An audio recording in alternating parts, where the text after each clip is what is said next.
Taped live and in color in Skokie, Illinois, it's Steve Gadlin's Star Makers.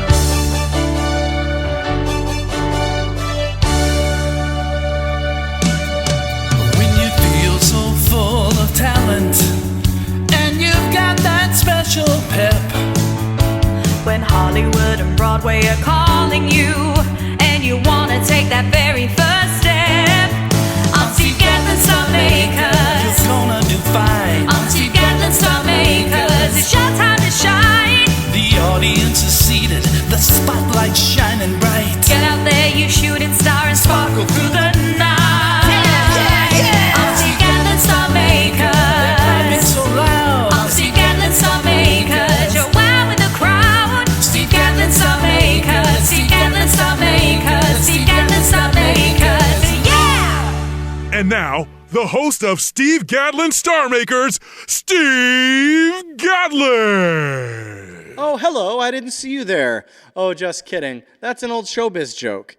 And speaking of showbiz, you're just in time for another episode of Steve Gadlin's Star Makers, where we bring you tomorrow's stars of Hollywood and or Broadway.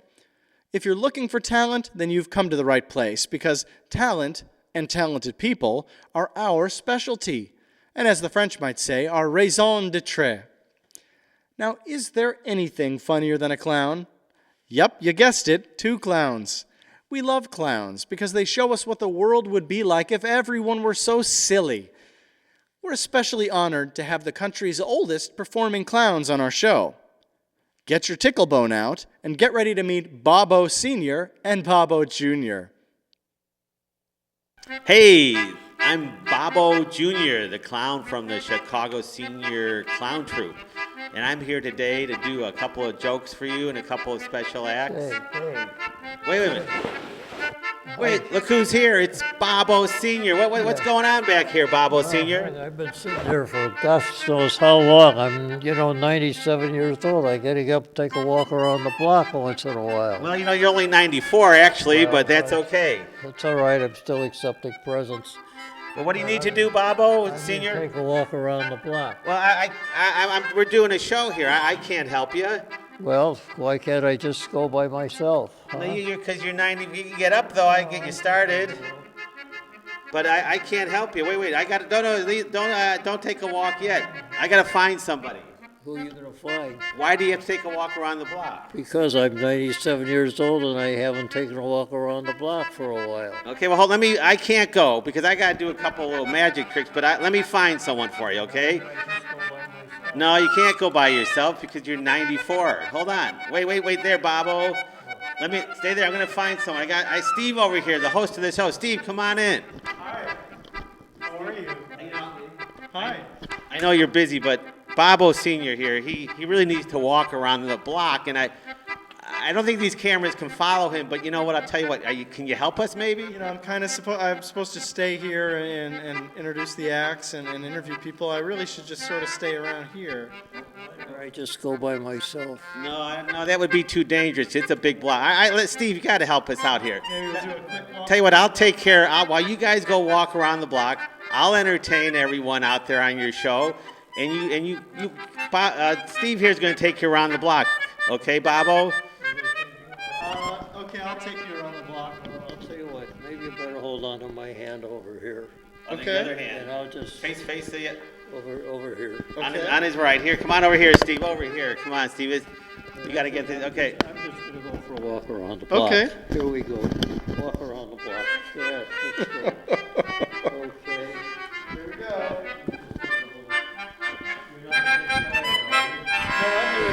Go around once more. We'll just go around. Maybe we won't go around once more. I think I'm a little tired. But Well, that was quite a walk around. That was, wow, you did a nice job, Steve. I tried. That was great. You did it. great. Oh, thanks so much, guys. That was fantastic. So a walk around the block. You are a wonderful clown. Now, how long have you been clowning? Oh, geez, about 15 years, I Well, guess. about 8 years. About 8 years. Well, you clown like someone who's been clowning for many more than that. That's fantastic.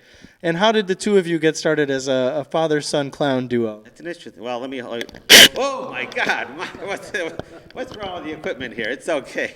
Jeez, here, you better hold that. I want to. Oh, I'm afraid to. Yeah, I know. Be careful. The equipment here. Well, this is my father. I'm his son. He graduated clown college at 88. He's actually 94, not 97, and he's been clowning for the last 6-7 years. 94, not 97. That's news to him, but we'll take your word for it. So, do you guys do a lot of gigs together? Quite a few, yeah. Well, go ahead. I forgot what I was going to say. I remember what he was going to say. He was going to say that he started out in Laguna, California with the Laguna Clown Troupe. We have a clown alley down there of about 17 clowns. And we go around to different venues and stuff, and clown around, sort of like I'm doing now.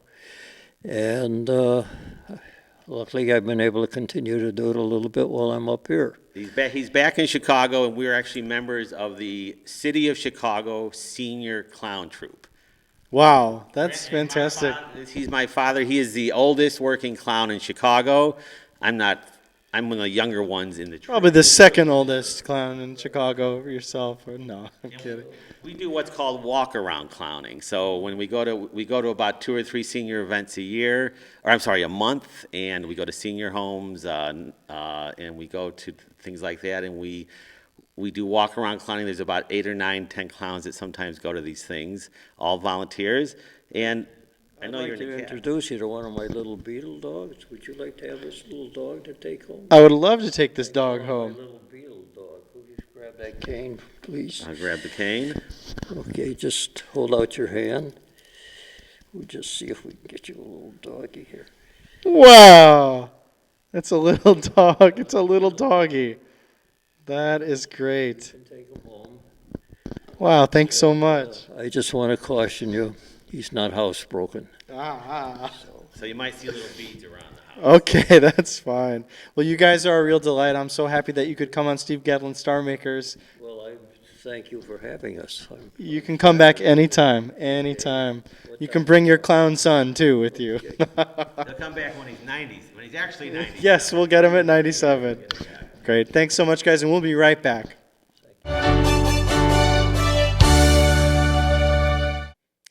I remember seeing my very first magic show. My mind was filled with all sorts of questions like, how did he do that? And where did that ball go? I'm sure my mind won't be the only one asking questions when our next act performs. Tomas Medina is an expert at magic because he's a magician. Is it real? Is it magic? Those are just 2 of the questions you should be ready to ask. But don't expect any answers. This isn't a science show. Enjoy the magic of Tomas Medina. Hi, I'm Tomas. I kind of have a long name. I'm Tomas Donzuelo San Miguel de Agosto Martinez Garcia Pamplona Medina, but for short, people call me T. And that's my name. My father is Hispanic, and my mom is Rick Moranis. And I'm a magician. That's what I do. Today I will stun the teeming masses with a magic trick featuring a hat, my old hat, and then some dice. Now, if you have one, it's called a die. But if you have more than one, it's called dice. But my mom, she would always say, never say die. So I use dice. And let's get started. Magically, mysteriously, and pretty darn entertainingly, it disappears and goes underneath the hat. Now, a lot of people ask me to do that trick twice, so I'll save you guys the trouble of asking, and I'll do it again. Number 2. See? Not bad for a kid with glasses. Now, when I was a little guy, which I'm still kind of a little guy, but when I was younger, I would do it like this. See, I would pretend to put it in the hand, right? But it's here. And then I'd put it away, and then when they're not looking, that's when I would sneak it underneath the hat. I'd lift it up, and I'd bow to my no doubt thunderous applause. And now I've got 3. But I don't do it that way anymore. That way's kind of passé. This is how I do it now. 1, 2, 1 away. How many are here? Hold on, let me start again. One moment. 1, 2, 1 away. Yep. Big finish. 1, 2, 1 away. I say go, and they go. Now, those of you at home, if you'd like to break into discussion groups of how many dice are underneath the hat, raise your hands if you think there's 3. How about raise your hands if there's 2? Some of you are voting twice. 1? Well, nobody ever says 1. There's 1, but it's really big. You know, the funny thing, I know where this came from, and I know where this came from, but you know what? Magic friends, I've got no clue on earth where something this big would come from right there. The real big one. See? I know you've been holding back all the applause. I guess now's the time. You should see the size of my board game. It's pretty big. Last year I was folding it up and putting it away. All right, for my next trick, this one has a disclaimer. So if all the kids in the audience watching would raise their right hand and repeat after me, say, I state your name, will never, ever, ever try this next trick at home because Tomas is a very, very lonely man. And the trick is with breath mints. I'm going to go put this away. I'll be right back. You guys, I'm back. Okay, so here's my trick. It's with breath mints, and this is kind of a fun fact thing. The sinuses in your face are all connected. You know, like your eyes are connected to your nose, and your nose is connected to your mouth. I really don't know, honestly, if this is magic. This could be tragic, but it's kind of a fun party trick. So you get yourself 4 Tic Tacs. You know, people think I look better without my glasses on, and then I say, you know what, you look better without my glasses on too. These are the jokes.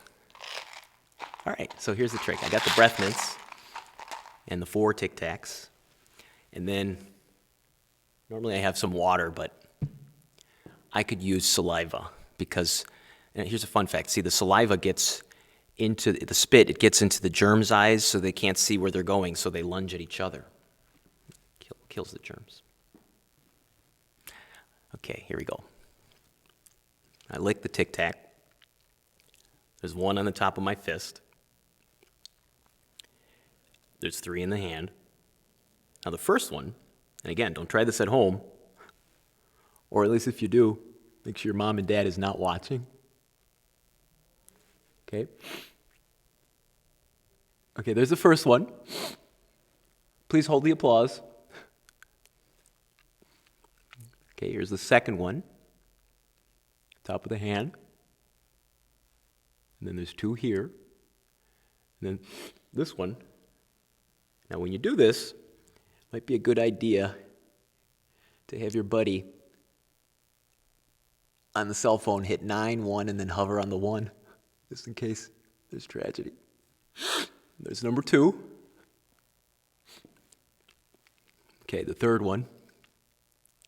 Okay, and then there's 1 here. Okay, this one goes up the nose. And then the mouth. Okay, we're going to bring him back. Yay. Okay. The first one.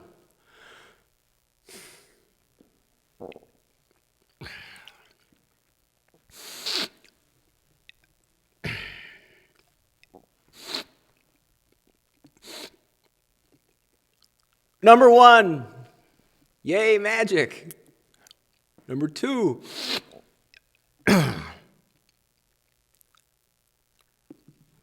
Let me set that down for a moment. That's long enough. Number 3. Oh, that one almost went past my heart and chest cavities and deep into my fallopian tube. I could have been a goner. Number 3 and number 4. And there you go. You guys are really nice. I really do appreciate all the kind attention. I hope you have a magical day. And if you had half as much fun as I had twice as much fun as you. I'm Tomas Medina. Bye. Tomas, come on over. Yes, sir. That was great.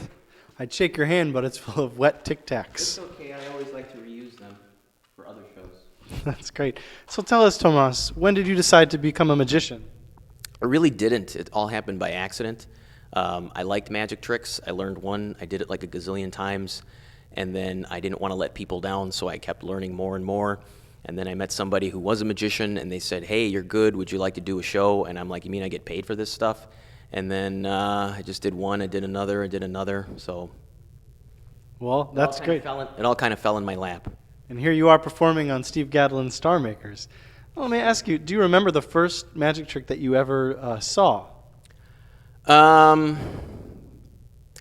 Yes, a guy did a trick with these little sponge balls, and I went to a magic store. It was in Chicago on Irving. No, it was on Pulaski, and I begged my parents to buy it for me, and it was like, I don't know, like $8 or something. And then when I got home, it was just sponge balls and like a sheet of directions. And so my dad said, see, you got to practice this stuff, Tom. And so then just to show him, I learned it. I practiced like a nerd, and that's the trick. I did it over and over again, and I learned it, and there you go. Well, that's a great lesson. Practice makes perfect. Thanks so much for being on the show, Tomas. We'll be right back.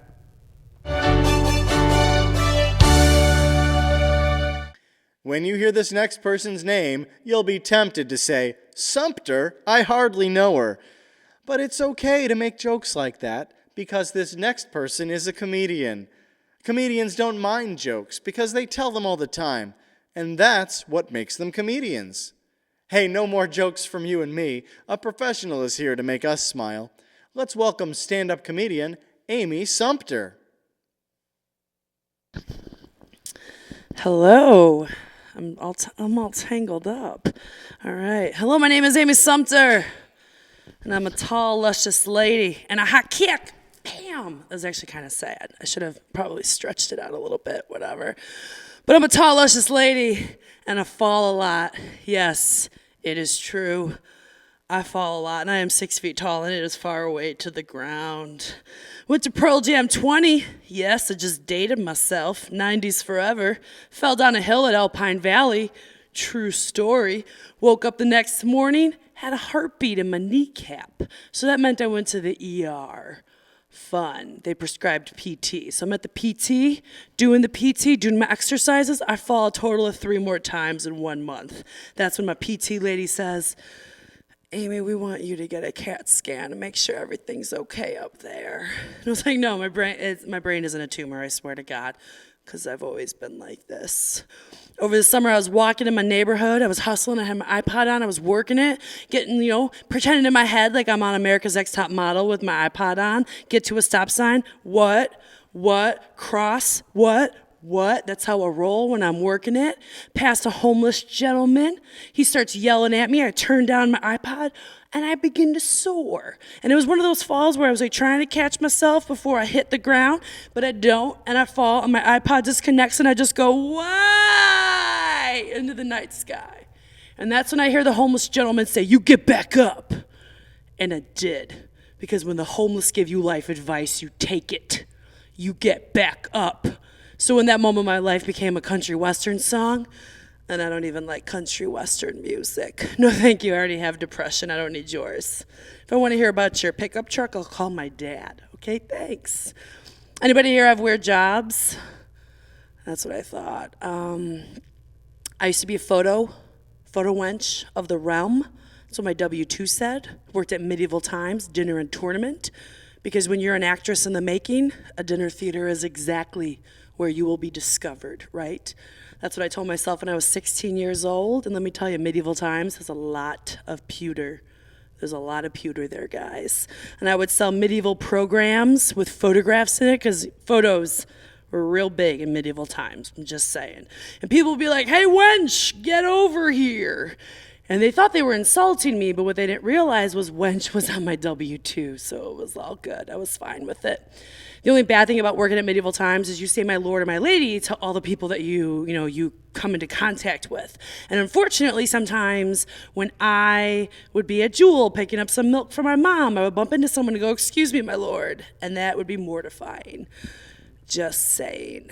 Now I'm going to leave you guys a little bit about me. I'm a little bit of a demon nerd when I am around the opposite sex. But there was a gentleman I have my eye on, and I finally figured out exactly what I'm going to say to him and to win him over. And I think you guys are going to like it. I'm going to just march right up to him with my head held high, and I will not fall. And oh God, I'm just really nervous, you guys. Okay, so I'm gonna walk right up to him, and I'm gonna be like, "Get up on this!" Right here, like, "Ooh, baby, baby, baby, baby, ooh, baby, baby, get up on this." Should I turn it down a little bit, like just a little bit? Oh, okay. Thank you so much. I'm Amy Sumpter. Thank you. Amy, great job. Thanks so much for being on the show. Thank you. So, Amy, when did you decide to become a stand-up comedian? I think my mom's answer would be when I was a kid. I think my answer is about 6 years ago. That's great. Do you do stand-up at a lot of different places? Yes, regular performer with the Kates and Beast Women. Anywhere they'll let me, basically, I'll do it. That's great. I also noticed you did a very high kick at the beginning of your act. Are you a kicker? Not professionally, but I'm thinking about it. I could kick higher. I could kick past my height. I can, but I didn't stretch beforehand, so it's kind of sad. No, that's fine. I thought your kick was sufficient for Steve Gadlin Star Makers, and I imagine it taking you places. So thank you. We appreciate you being on the show, and we'll be right back. Boom. Should I high kick? One of the reasons we love cowboys so much is because they practice traditions in a different way. Cowboys in movies and TV shows are always so polite. Oh, but don't get me wrong. They know when it's time to be tough and tumble, too. One of the times when they're real gentle is when there's a pretty lady around. You know what they say, cowboys love courting. While it may make us shy, let's peek in on Steve Gadlin's Star Makers Ensemble members Scot and Holly as they show us what cowboys and cowgirls do when nobody's watching. Well, howdy, partner. I sure love spending time with you. Well, howdy there, Missy. I do declare this is a fine day for spending time. This nice western air sure makes me happy to be a cowpoke girl. And I do declare there is nothing as fine as to be a cowboy. Hey, you want to play tokes with me? Tokes? That's my favorite cowboy game. Sure, I'd love to play tokes. Well, here, let me get the toke box. It's full of tokes. You want to go first or second? Cowboy honor, little missy. A cowboy always lets a lady or her children go first. And I declare there is no finer lady than you. Oh, I do declare, partner. Yippity yip yip. Take your first turn, miss. I hope you do good at tokes. Yip, yippity yip. How'd I do, cowboy? You got one over the line. Well, that reminds me. Me too.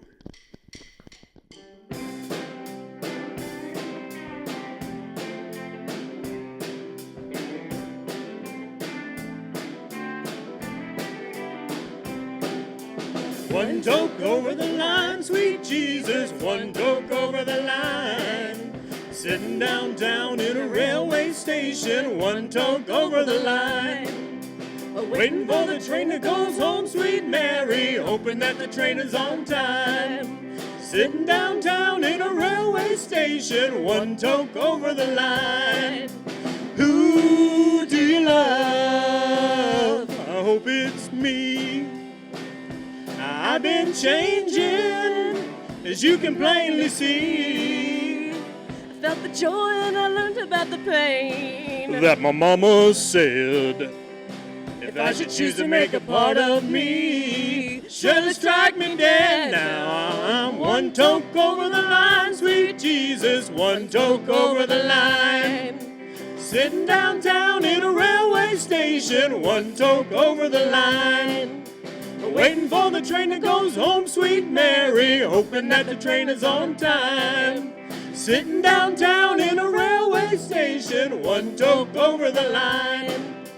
One toke over the line, sweet Jesus, one toke over the line. Sitting downtown in a railway station, one toke over the line. Don't you know that we're sitting for the train that goes home, sweet Mary, hoping that the train is on time. Sitting downtown in a railway station, one toke over the line. Don't you know that we're sitting downtown in a railway station, one toke over the line.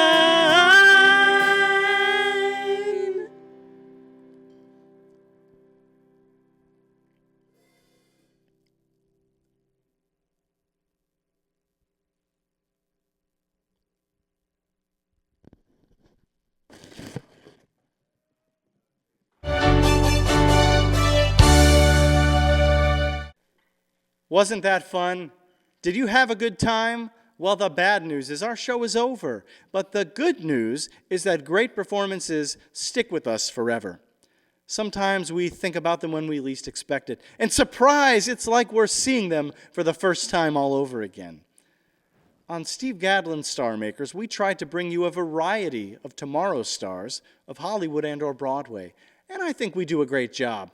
Some of our stars glow so bright. You might call them flaming stars.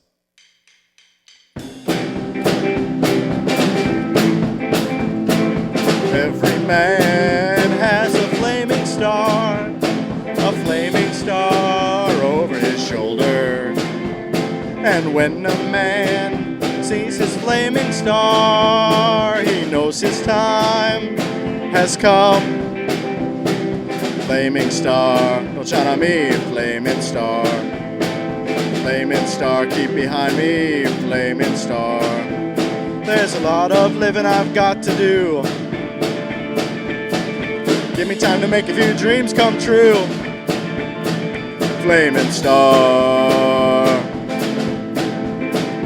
We had flaming stars and non-flaming stars on Steve Gadlin's Star Makers tonight. We hope you enjoyed watching tomorrow's stars of Hollywood and or Broadway. We'll see you next time.